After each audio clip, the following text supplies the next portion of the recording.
O escritor, poeta e comunicólogo que responde pelo nome Emílio Tavares Lima é africano da Guiné-Bissau e que guarda ótimas recordações dos seus tempos de criança. Nasci nos primórdios da independência, fui das crianças ninadas com promessas de um tempo novo, tempo de esperança, tempo de paz e de progresso. Fui uma das flores de setembro. Nasci de uma família numerosa, sou filho de meio de 22 irmãos. Foi nesse ambiente familiar que muito cedo aprendi a ser humilde, ser sonhador, ser dinâmico e ser persistente, acima de tudo. Também foi do berço que desenvolvi os conceitos de solidariedade, de fraternidade, por aí fora. E essas qualidades estão presentes em tudo que faço, quer no associativismo juvenil, no teatro, na literatura. Sempre fiz questão de juntar pessoas de diferentes áreas de saber para um projeto comum, porque foi-me ensinado que uma andorinha não faz a primavera.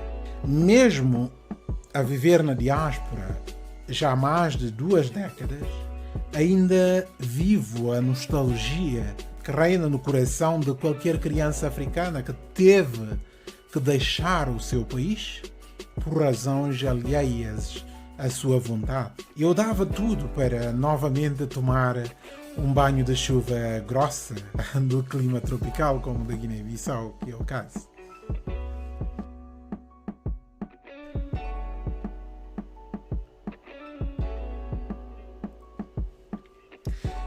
Antes de começar a escrever, importa sublinhar que, ainda em criança, revelei uma grande paixão pela oralidade como forma de expressão artística ou cultural comum em África. A convivialidade que nós chamamos de djumbe, o contar histórias nas noites de luar, ou simplesmente à volta da fogueira, ou junto dos mais velhos à noite.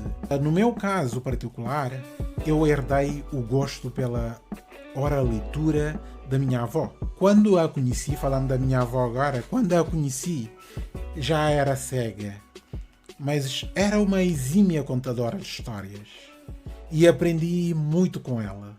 Ainda na escola primária, já declamava poesia.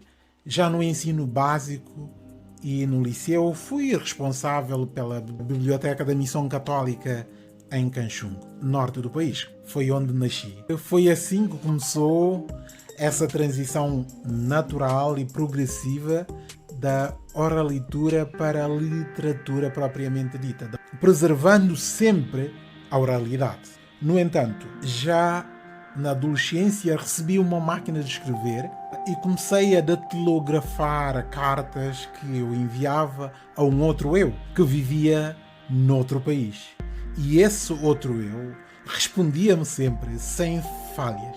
Entretanto, levou mais de uma década até ver o meu primeiro livro de poesia editado em 2002. A Esperança é a Última a Morrer. Esse livro foi editado em Amsterdã, Holanda, sob o apoio da Fundação Bartolomeu Simões Pereira. Quando comecei a escrever os meus primeiros poemas, tinha mais ou menos 15 anos de idade e estava ainda a viver na Guiné-Bissau. Portanto, como podem calcular, publicar um livro para um jovem guineense nessa faixa etária não estava propriamente ao meu alcance, quer financeiramente, acima de tudo, e muito menos ter conhecimentos dos procedimentos para o fazer. Escrevia para exorcizar os meus males, isso sim, eternizar as minhas quimeras, transportar para papel os meus sonhos e divagações. Já com os livros subsequentes, tudo mudou. Houve planificações com timing mais ou menos definidos para cada etapa, desde a criação, revisão, contacto com as editoras, para depois, juntos, possamos ou encontramos uma data ideal para o lançamento do livro.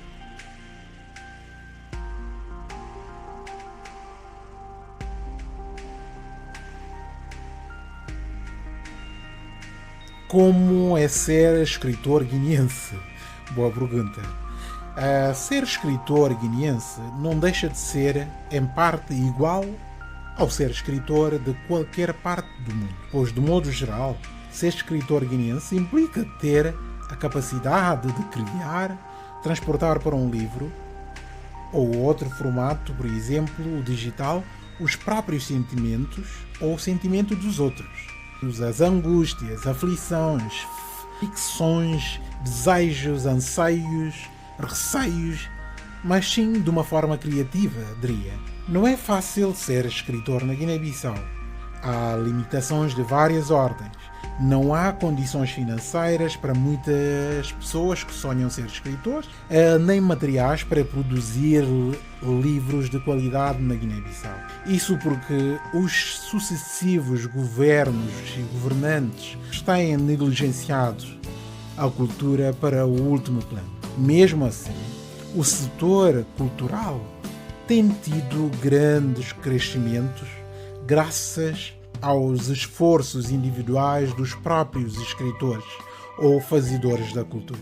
O livro é, sem dúvida, um objeto de luxo que não está ao alcance de todos na Guiné-Bissau. Sejam pela falta de poder de compra da maior parte da população ou pela falta da inclusão de obras dos autores guineenses no sistema do ensino pelos sucessivos governos. A gravidade dessa falta de sentido dos servidores públicos faz com que os estudantes iniciem e terminem o ciclo académico sem estudar os autores nacionais, mas, pelo contrário, são impostos os autores de outros países. Na minha opinião, esta é uma forma de colonização e dominação de um povo. Eu podia ter terminado a minha resposta a essa pergunta por aqui, mas prefiro ir mais além e acrescentar outras perspectivas. Por um lado, podia simplesmente sublinhar que a nobreza ancorada ao ofício de escrever ou ser escritor é igual tanto na Guiné-Bissau ou na China. Mas não posso fazer isso porque sei que as circunstâncias, as condições ou a falta delas e todo o meio envolvente acaba por influenciar e de que maneira a capacidade, o ritmo e a qualidade de produção e de projeção dos criadores. Por outro lado, tenho a consciência de que o simples fato de ter nascido na Guiné, de ter crescido lá e conhecer a nossa diversidade cultural com mais de 30 grupos étnicos que falam e representam-se culturalmente de maneira totalmente diferente, e tudo porque lá tem acontecido, seja no xadrez político altamente corrupto, o que acaba por transbordar para a sociedade civil, espelhando como a nossa outrora pacata sociedade tem vindo a transformar-se e a experimentar grandes inversões de valores. Arriscaria dizer que a grande dificuldade hoje na Guiné-Bissau é tentar perceber e distinguir a linha que separa a ficção da realidade. Como escritor, acredito que todo esse imbróglio faz do país uma das maiores fontes de inspiração do planeta Terra. É verdade que o problema da inversão de valores não é apenas da Guiné-Bissau, mas sim tem acontecido um pouco por todo o mundo. Tem-se vivido períodos extremamente conturbados, a saber, agora, Covid-19 acaba por ser o epicentro de toda a atenção universal. Mas não se podem esquecer outros problemas tais como os refugiados da guerra, das alterações climáticas, a dependência das drogas e os seus efeitos e consequências naquela que é considerada a força motriz das sociedades, a juventude. Todos esses problemas tornam a sociedade atual cada vez mais agressiva, com mais criminalidade, ainda mais corrupta e menos solidária.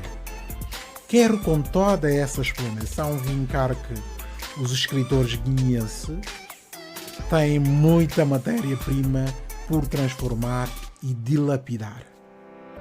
Penso ter respondido também essa questão.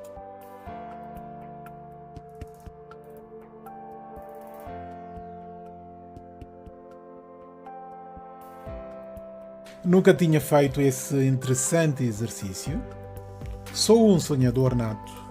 Adoro criar a partir do nada, a chamada ficção pura, mas sem dúvida que também consigo pôr muito de mim, as minhas experiências vividas ou conhecidas nas minhas escritas. Diria até que em cada livro meu posso escolher uma mão cheia de histórias com que me identifico mais. Em relação aos romances, identifico-me mais com o Finhane, o Vagabundo Apaixonado, por ser um livro que tem conteúdo de humanismo, de solidariedade, da ilusão associada à imigração, de frustração, de esperança, de autoconfiança e do amor ao próximo. Quanto às prosas poéticas, identifico-me mais com os seguintes títulos: Não me peçam explicações, Promessa à Pátria Amada, Celebridade versus Vaidade, Traços no Tempo, Pedaço Teu e tantos outros.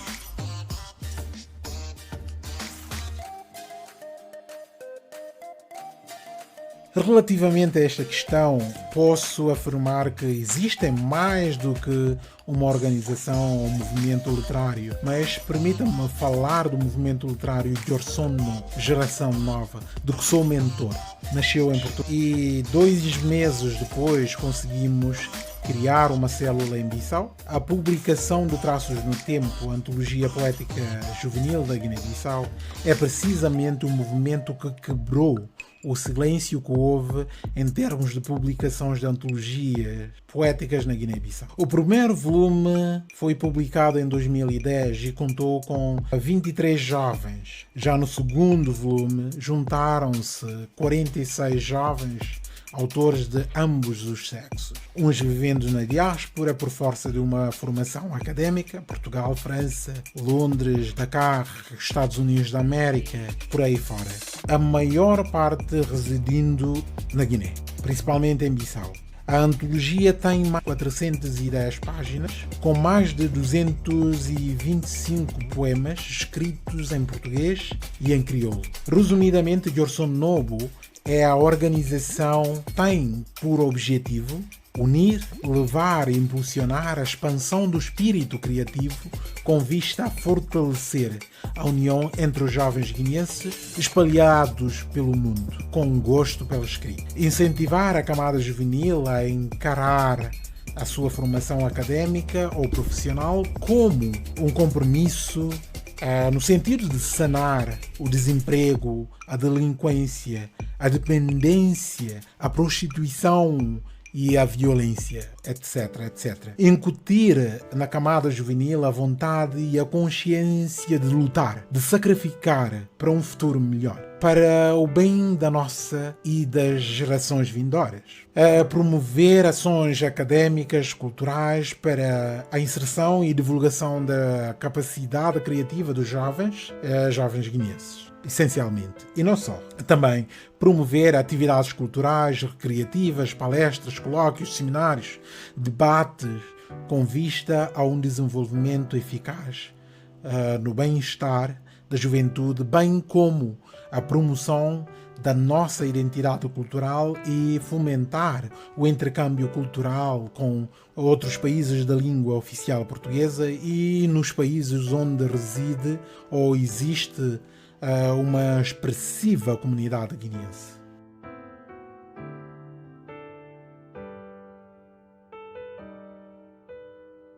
Começaria por dizer que a mudança da imagem negativa que as pessoas têm da África vai acontecer gradualmente e tem que partir de nós, os africanos. Precisamos mudar a nossa mentalidade, racionalizar a exploração e gestão dos nossos recursos naturais de maneira que beneficie a nossa população. Precisamos ser mais humanos, mais solidários uns com os outros. Precisamos olhar e tratar o nosso continente, assim como o nosso povo, com muito mais amor, mais respeito, pois só assim os outros poderão dar-nos o devido respeito.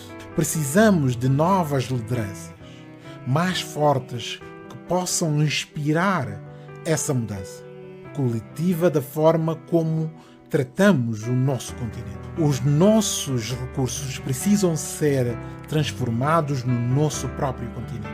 Automaticamente estaremos a aumentar mais postos de emprego, travar o fluxo migratório e êxodo rural.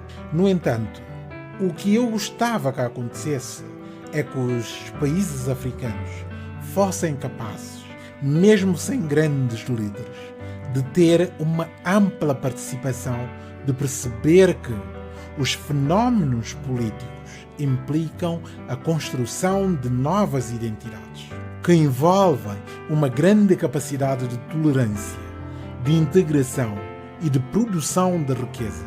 Agora, cabe a nós, esta geração mais nova, é altamente responsável por isso. Penso que podemos buscar alto testemunho e energia à memória dos grandes líderes como Amílcar Cabral, Nelson Mandela, por aí fora, mas cabe-nos a nós reconstruir e recuperar a imagem negativa que as pessoas têm dos africanos.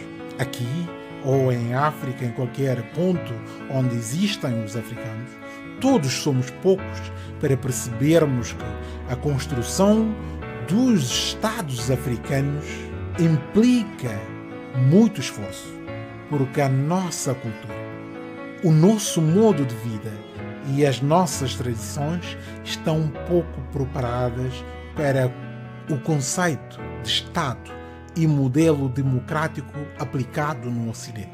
Entretanto, se calhar a própria concepção do Estado vai mudando e poderá ser adaptada às concepções que nós, os africanos, temos dele.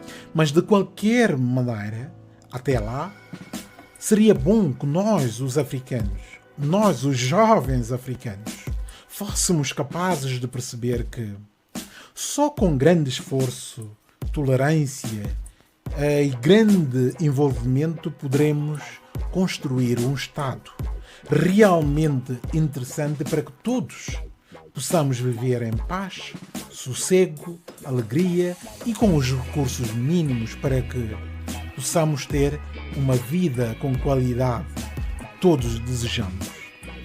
Se tudo isso acontecer, a mudança da mentalidade ou da imagem negativa que as pessoas têm de nós irá naturalmente desvanecer.